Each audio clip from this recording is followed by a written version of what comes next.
Gracias, Jesús, y bueno, pues un gusto estar aquí en el instituto. Y bueno, pues yo creo que siguiendo un poco el tema de esta parte de complejidad y pues un gusto de la discusión esta que ha abierto el doctor Gómez Montt, y pues partiendo un poco de la temática y platicándoles este tema de este neologismo que sacamos de la gestaltómica, pues que es un poco el tratar de integrar, ¿no? Decía el doctor Pomposo que bueno, el todo va más allá de la suma de sus partes, que era una referencia de Aristóteles, y creo que retomado por la parte de la percepción en la psicología Gestalt, con este famoso jarrón de Rubin, en donde pues pueden ustedes ver dos rostros o un jarrón, y realmente están teniendo la misma percepción de forma simultánea, y pues esto es lo que pasa hoy día, que estamos aplicando muchas tecnologías desde el punto de vista de todas las ciencias, se les han llamado las ómicas, en donde pues tenemos la visión, la percepción del ser humano a partir de pues las diferentes formas de análisis en la vista del genoma, del transcriptoma, del epigenoma, de las diferentes visiones fisiológicas, desde luego ya en la parte más compleja el transcriptoma, las redes, de qué manera esta puede llegar hasta la interacción con otras patologías, la parte epidemiológica, etcétera. Y en todas estas, el metaboloma, hoy día la microbiota, ¿no? Que pues han sido como estos retos muy importantes, estos diferentes niveles de entendimiento, y que cada vez se producen más y más datos de forma simultánea, masiva, y que pues el gran reto que tenemos hoy en día es cómo hacemos para poder integrar esta información y no simplemente estar teniendo una suma de esta gran cantidad de datos, y realmente hacer sentido de toda esta información de manera práctica, o incluso llevarlo se ha hablado mucho de la medicina translacional, o de la parte de integrar clínicamente esta información para pues ya de utilidad al paciente, ¿no? Incluso el cómo poder llevar a esto a biomarcadores, o pues incluso a mejorar pues nuestra capacidad diagnóstica o de tratamiento. Y pues creo que en ese sentido tenemos un enorme reto como clínicos, acercándonos con toda esta gran cantidad de información tecnológica, que pues cada vez se vuelve más difícil el poder integrar verdaderamente toda la ciencia básica y la producción de ciencia básica, y claro, el costo desde luego que esto nos abarca, ¿no? Entendimiento, por ejemplo, de cómo se comportan, y como decía el doctor Pomposo, en el sentido de fenómenos raros en la predicción genética, que a veces sí tenemos, pues yo creo que las dos variantes. Tenemos la parte de los sistemas no lineales, en donde a veces estas estructuras pues de variantes genéticas raras y que explican alguna patología, o las variantes genéticas comunes que sí siguen modelos mucho más digamos tipo gaussianos, de distribuciones poblacionales, y que pues tienen sentido en que se presentan de forma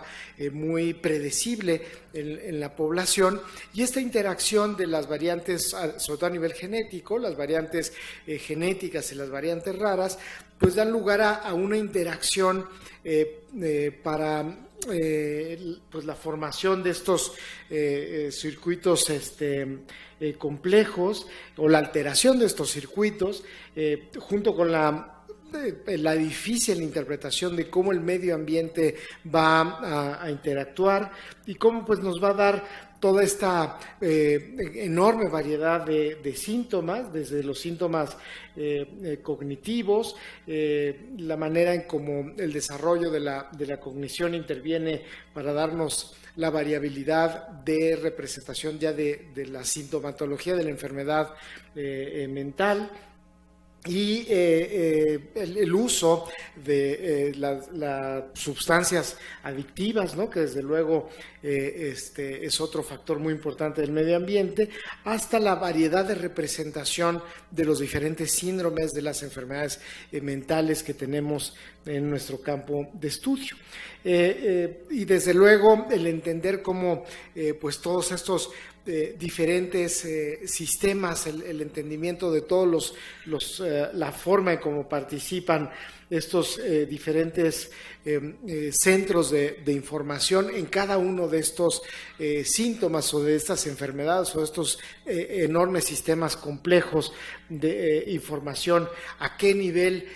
verdaderamente están mucho más modulados, o si se afecta alguno de estos temas, si es a nivel de cambios en el instructivo, o es a nivel de cómo se lee el instructivo, que sería la parte transcriptómica, o la manera en cómo ya la representación de la lectura de este instructivo, la función a nivel de las proteínas o de cómo está funcionando a nivel metabólico, es como verdaderamente se está encontrando aquello que nos está produciendo alguna enfermedad, o ya tiene que ver en la forma en que como estamos adquiriendo esta información a nivel del fenotipo, si estamos teniendo las herramientas correctas para la lectura de la información clínica, y donde necesitamos tener mucha más fineza en la parte del fenoma, y necesitamos subir las teslas en la neuroimagen o mejores capacidades de lectura de instrumentos cognitivos, o hacer todavía nuevos criterios del DSM-6 o de nuevos instrumentos de clasificación de las patologías. Y bueno, pues son muchos de los constantes temas en donde donde nos continuamos a debatir, y donde pues vemos que seguimos teniendo una gran cantidad de información. Y algunos de los ejemplos que han venido, sobre todo pues donde hemos visto nuestro crecimiento tan grande que hemos tenido de la información, aquí les pongo uno de los ejemplos de este grupo donde pues se ha conjuntado una gran cantidad de información, que es el conjunto de uno de los consorcios más grandes que probablemente hay en neurociencia y en psiquiatría genética, que es el Consorcio de Psiquiatría Genómica, en donde en 2011 este grupo logró juntar cerca de 9.400 casos de pacientes con esquizofrenia y 12.400 controles, para tratar de comparar en este primer nivel de información de genotipos si existía diferencias entre todo el genoma de los pacientes con esquizofrenia y personas que no tenían esquizofrenia, y ya con un poder bastante importante simplemente de diferencias entre casos y controles. En ese entonces se habían podido distinguir apenas 5 genes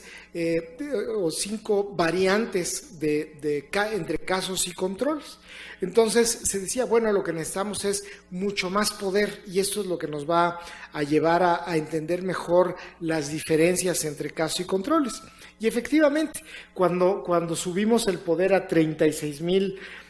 37,000 casos y 113,000 controles, pues se volvió mucho más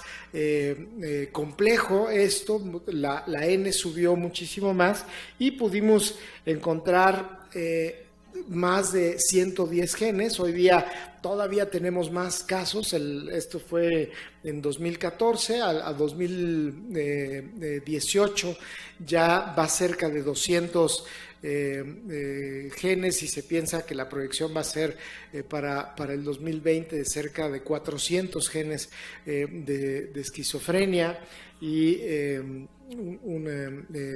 por la cantidad de casos que se han ido detectando, o sea, el juntar una mayor cantidad de casuística y mayor densidad de mapeo poblacional, sobre todo ya utilizando nuevas tecnologías como densidad, secuenciación de nueva generación y haciendo más fino la cantidad de datos, pues nos están dando mucho mayor poder. Y yendo en esta característica de poder, de secuenciar muchas personas, este artículo en el que pudimos participar, que salió en Science el año pasado, pudimos juntar una de las mayores muestras que se ha colectado en psiquiatría. Juntamos casi 800,000 casos, y 1,000,000 de individuos, 265,000 pacientes con diferentes patologías, y entonces pudo calcular la heredabilidad molecular de muchos de los padecimientos mentales, es decir, qué tanto de la proporción de nuestros fenotipos está dada por genotipos, pero ya un cálculo como se venía haciendo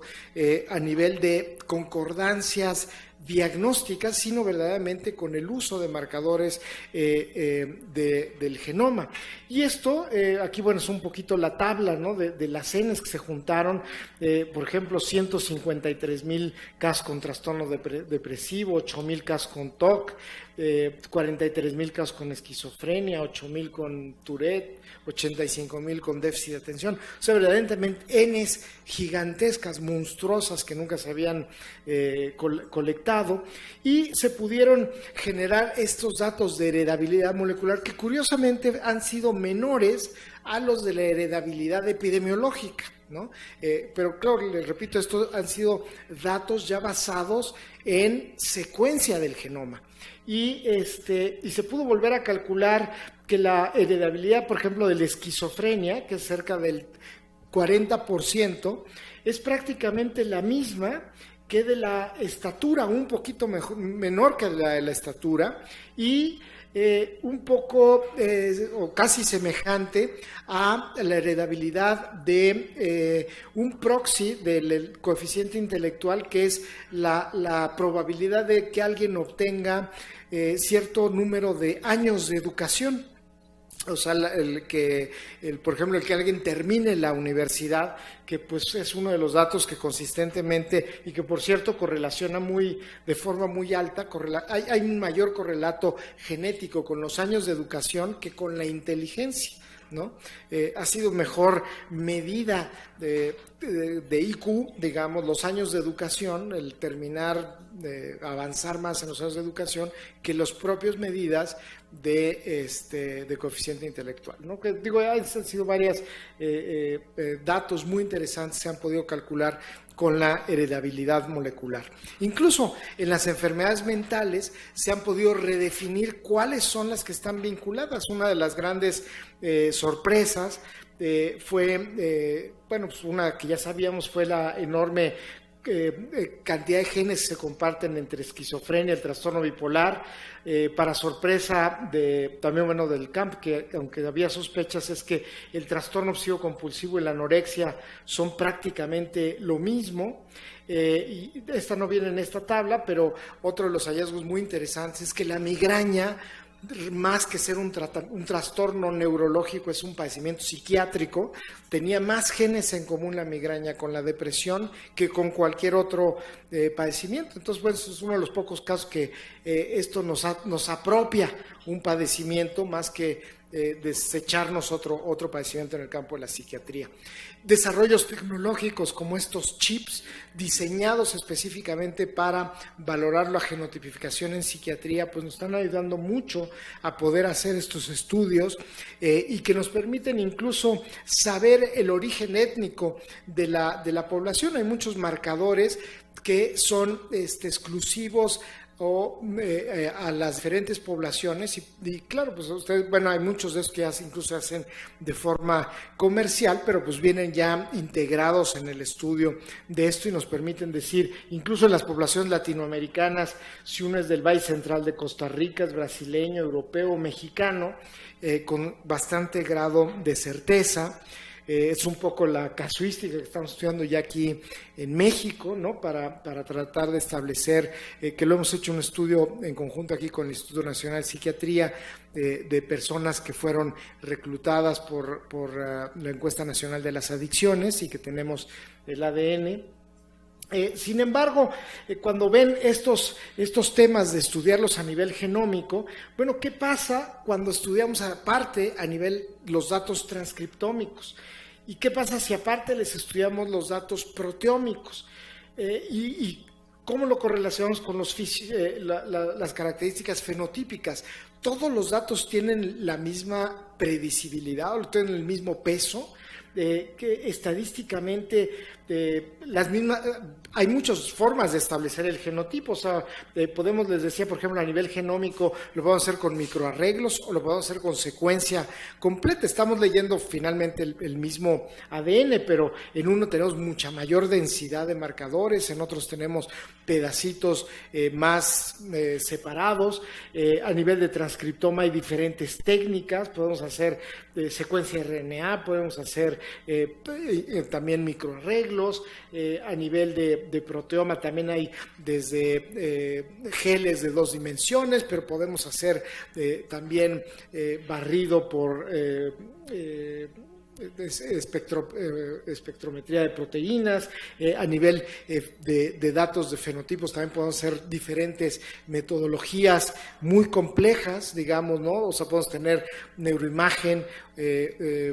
pues de 3 teslas y podemos tener ya de 11 teslas. O sea, no todo mundo tiene, o sea, no todas las metodologías tienen el mismo peso. Incluso se ha visto que la cantidad de el peso que puede uno tener a veces de los datos de, por ejemplo, de proteína, pues a veces van a ser mucho más determinísticos que los que podemos tener a nivel de genotipo. Y se han hecho cálculos estadísticos para ver si pesan más unos datos que otros, o el hecho que uno pueda tener la sumatoria de proteoma más genoma probablemente nos va a dar una mejor concordancia de los datos. Y esto ha hecho de que la gente ahora esté tratando de tener, pues dado que a pesar de que hemos tenido muestras gigantescas a nivel de DNA, como es más confiable el fenotipo final o ha tenido mejor capacidad predictiva los datos de proteoma o transcriptoma, mucha gente pues está buscando tener muestras, en el caso de psiquiatría, de cerebro, ¿no? Para que nos permite tener datos de DNA, de epigenética, de proteoma, de transcriptoma, y claro, son muestras mucho más difíciles, pero incluso los organismos de financiamiento, precisamente por la confianza de la información, se ha orientado a financiar mucho más los estudios que puedan tener información de datos de transcriptoma en cerebro. Y entonces han empezado a surgir estos estudios por grandes consorcios que tienen muestras de cerebro. Y pues nada fácil. Digo, esto ha hecho que muchos estudios de psiquiatría ahora están apareciendo en la revista Science, cosa que es bastante raro, ¿no? Que tengamos, digamos, esta notoriedad en el mundo tan importante de la ciencia, y que se empiecen a tener descubrimientos muy importantes. Y por ejemplo, en datos ya usando tanto genotipos como datos de transcriptoma, lo que ha venido a relucir es que mucho del sistema inmune pareciera ser que es lo que empieza a cobrar atención, en donde muchos de esta, incluso de expresión no lineal, ¿no? Es lo que se empieza a ver, sistemas altamente complejos de cambios en expresión de varias de las células del sistema inmune se encuentran diferentes entre casos y controles, e incluso no reconociendo bien las poblaciones de diferentes casos de trastorno bipolar, esquizofrenia y autismo, no, digamos, reconociendo las fronteras nosológicas, hasta haciéndonos pensar de la creación de nuevas nosologías basadas en los datos neurobiológicos, ¿no? Y estos análisis del transcriptoma,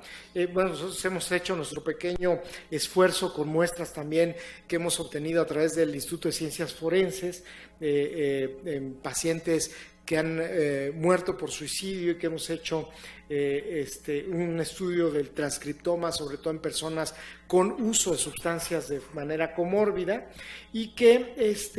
y ve uno la cantidad de muestras que se necesita para tener, dependiendo de la heredabilidad, si uno tiene genotipos, si uno tiene RNA, si uno tiene proteínas, qué capacidad predictiva y cuál sería la N calculada, teniendo, por ejemplo, si solo uno tiene DNA y una heredabilidad del 10%, necesitaría uno 30,000 muestras. Si tiene RNA, baja a 1,500, si tiene proteoma, 245. Entonces, verdaderamente se han hecho cálculos de poder, y el poder tener estas muestras, que claro, son mucho más difíciles de obtener, pero las Ns no son tan cuantiosas como en los estudios estos que les mostraba de puros genotipos, ¿no? Y claro, si le agregamos otras fuentes como los metabolitos, ¿no? Que en este caso lo hemos hecho con autismo, pero hoy día hay formas con espectrómetros de masas de poder tener una gran cantidad de metabolitos. Solo a nivel de lípidos hay cerca de 4,000 diferentes subtipos de lípidos que se pueden evaluar en este tipo de aparatos, de diferentes poblaciones de hormonas, de derivados de neurotransmisores, que verdaderamente nos dan un mapa muy complejo de la perspectiva, no se diga del microbiota, el microbioma, que también es otra gran cantidad de poblaciones bacterianas que se ha estudiado ya de una gran cantidad de pacientes psiquiátricos, y que hay diferencias entre casos y controles, y a su vez está muy vinculado con el sistema inmune. Pues nos hace que este estudio de la interacción entre los sistemas se vuelva cada vez más compleja, y la estadística, la parte de la integración de biología de sistemas, han hecho que el planteamiento de nuevos paquetes que permitan analizar la interacción de los diferentes grupos de datos hayan sido un reto muy importante, y que se necesiten plataformas realmente muy complicadas para su análisis. Este estudio reciente, Jonathan Mills, que trató de integrar justo datos a nivel de genotipos moleculares con datos de epigenética y datos de transcriptoma, ha sido uno de los que empieza a producir resultados, y que pudo encontrar estas sitios de traslape, y cuáles fueron las señales que verdaderamente coincidieron a encontrar. Y claro, en vez de intensificar señales, se han reducido el número de vías que están produciendo señales positivas, sobre todo a nivel de corteza prefrontal, que es probablemente el blanco más buscado en las enfermedades mentales, y mucho de las áreas candentes ha sido el cromosoma 6, justo el sitio donde está el sistema de histocompatibilidad, que ha sido uno de los blancos más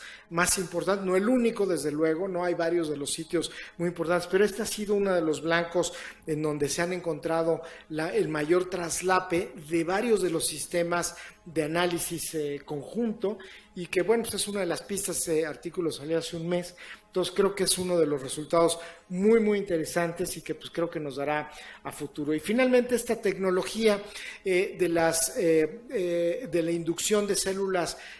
pluripotenciales, de la inducción de neuronas a partir de tejido periférico, que ya se está volviendo algo regular en el campo de la psiquiatría,